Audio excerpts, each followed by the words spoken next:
Remove the fish meat, leaving the fat. Then pour the fat into a pot and cook it for 24 hours. A pot of high-purity fish oil is extracted. Next, soldiers use a funnel to pour the fish oil into eggshells. Finally, they place the eggshells in clay jars and seal them for 3 days and nights. This way, these inconspicuous clay jars become lethal weapons. Just light it and throw it hard against a stone wall, and it can instantly ignite a raging fire. But the general thought this fire wasn't big enough, so soldiers added a few spoonfuls of sulfur powder to the jar. This time, the effect was indeed much better. The fire that ignited was twice as large as before, but the general still thought it wasn't big enough. The soldier didn't know how large a fire would satisfy the general. The general gestured to show him, as big as 100 square meters. After hearing this, the soldier directly took out his secret weapon. This time the clay jar was 5 times larger, and its power was comparable to a small nuclear bomb. The flames spreading from the stone wall nearly burned the general to death. However, this was exactly the effect he wanted. They planned to use these clay jars to deal with the enemy's 100,000 troops, but it didn't seem to go as smoothly as imagined.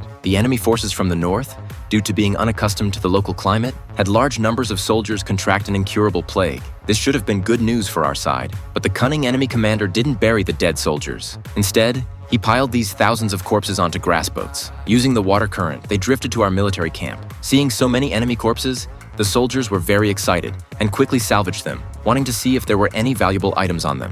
Only the military advisor sensed something was wrong. He immediately took out a silver needle and inserted it into a corpse. The deadly poison inside instantly turned the silver needle black. By this time, most soldiers had already touched the corpses, and it was too late to avoid infection. Soon, our side was the same as the enemy.